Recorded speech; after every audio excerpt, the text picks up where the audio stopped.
Doctor ಹೆಣ ಕುಯ್ಯಕ್ ಹೋಗಿರ್ಬೇಕು.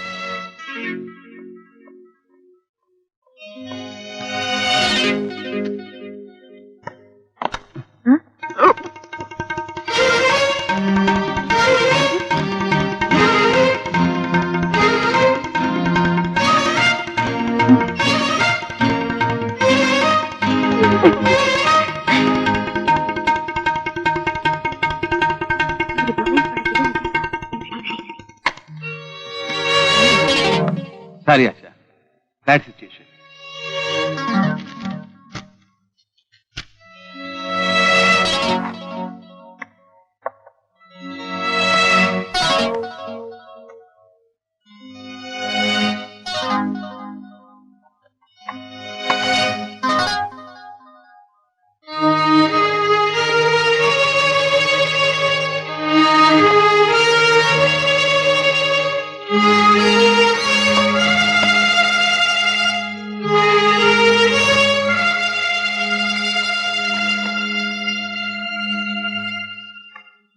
ಎಲ್ಲೂ ಕಾಣಿಸ್ತಾ ಇಲ್ವಲ್ಲ, ಬೇರೆ ಯಾರ್ಕೆಲ್ಲಾದ್ರೂ ಸಿಕ್ಬಿಟ್ಟಿದ್ಯಾ?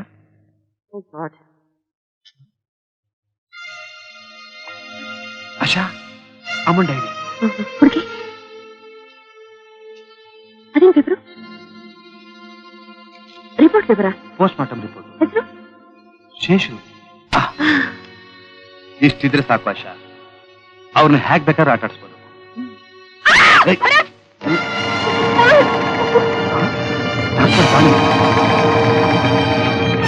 ಯಾರೋ ಅವ್ರನ್ನ ಕಾಡ್ತಿದ್ದಾರೆ. ಕಮನ್ ಆಶಾ.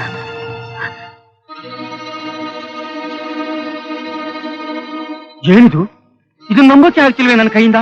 ಇದು ನಮ್ಮ ತಾಯಿ ಹ್ಯಾಂಡ್ ರೈಟಿಂಗ್. ಅವರೇ ಬರೆದ ರಿಪೋರ್ಟ್. ನಿಮ್ ಪಾರ್ಟಿ ಜನರಲ್ ಸೆಕ್ರೆಟರಿ ಸತ್ತಿದ್ದು ಪಿಸ್ನಿಂದ. ಈ ಅನ್ಯಾಯ ಮಾಡಿಸಿದ್ದು ನಿಮ್ ಪಾರ್ಟಿ ಲೀಡರ್. ಈ ಸತ್ಯನ ಧೈರ್ಯವಾಗಿ ಹೇಳಿದಕ್ಕೆ ನಮ್ಮ ಅಮ್ಮನ ಕೊಲೆ ಮಾಡಿಸ್ತಾ, ಡಾಕ್ಟರ್ ಪಾಣಿನ ಹೆದರ್ಸಿ ಸುಳ್ಳು ರಿಪೋರ್ಟ್ ಬರೆಸ್ತಾ. ಮುಖ್ಯಮಂತ್ರಿಗಳೇ, ತಮ್ಮಲ್ಲಿ ನಾನು ಮಾಡ್ಕೊಳ್ಳೋ ಮನವಿ ಇಷ್ಟೇ, ಸತ್ಯನ ಸಮಾಧಿ ಮಾಡಬಾರ್ದು. ಒಬ್ಬ ಅಪರಾಧಿಗೆ ಮತ್ತೆ ಮತ್ತೆ ಅಪರಾಧ ಮಾಡೋದು ಪ್ರೋತ್ಸಾಹ ಕೊಡಬಾರ್ದು. ತಕ್ಷಣ ಪೊಲೀಸ್ ರಿಪೋರ್ಟ್ ಮಾಡಿ ಈ 2 ಕೊಲೆಗೂ ಕಾರಣರಾಗಿರೋ ನಿಮ್ ಪಾರ್ಟಿ ಲೀಡರ್ನ ಅರೆಸ್ಟ್ ಮಾಡಿಸಬೇಕಾಗಿದ್ದು ನಿಮ್ ಕರ್ತವ್ಯ.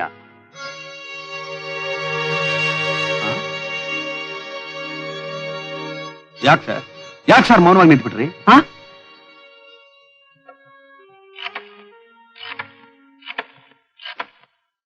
ರಾಜಭವನನ? ಯಾರು? ರಾಜ್ಪಾಲರ ಸೆಕ್ರೆಟರಿನಾ?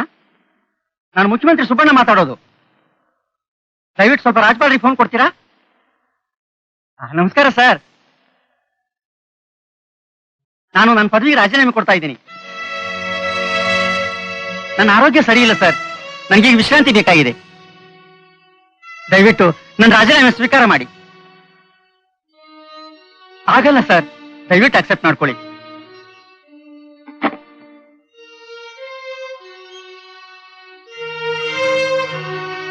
ಕರ್ತವ್ಯ ನಿರ್ವಹಣೆ ಮಾಡುವ ಶಕ್ತಿ ಇಲ್ದಿದ ಮೇಲೆ ಆ ಹುದ್ದೆಯಲ್ಲಿ ಇರಬಾರ್ದು.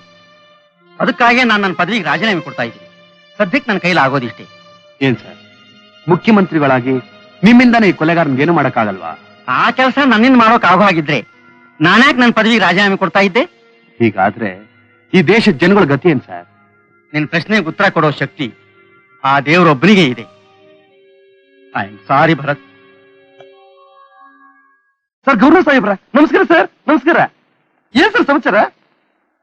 ಸರ್, ಏನು ಮುಖ್ಯಮಂತ್ರಿಗಳು ರಾಜೀನಾಮೆ ಕೊಟ್ಬಿಟ್ರ? ವಿಚಾರ ನನ್ನ ಹತ್ರ ಮಾತಾಡ್ಲೇ ಇಲ್ವೇ ಅವರು? ಸರಿ ಸರ್, ಕಾರಣ ಸರ್? ಆರೋಗ್ಯ ಚೆನ್ನಾಗಿಲ್ವಾ? ಸರಿ ಸರ್, ನೀವೇನು ವರಿ ಮಾಡ್ಕೊಡಿ ಸರ್. ನಾಳೆನೆ ಬೇರೆ ಮುಖ್ಯಮಂತ್ರಿಗಳು ಆಯ್ಕೆ ಮಾಡ್ಕೊಂಡು ನಾನು ನಿಮ್ಮ ಹತ್ರ ಬರ್ತೀನಿ ಸರ್. ಸರಿ sir, okay sir, okay sir. Yogappa sir, ತಕ್ಷಣ ನಮ್ಮ ಪಕ್ಷದ ಎಲ್ಲಾ MLA ಸೇರಿಸುವ ಏರ್ಪಾಟ್ ಮಾಡು. ಎಲ್ಲರೂ ಪ್ರೆಸೆಂಟ್ ಇರಬೇಕು. ಯಾಕೆ ಸರ್? ಹೇಳ್ದಷ್ಟು ಮಾಡಯ್ಯ. ಸರಿ ಸರ್. ಯಾಕೀಗ ಮಾಡ್ದ? ಆರೋಗ್ಯ ಚೆನ್ನಾಗಿ ಇತ್ತಲ್ಲ.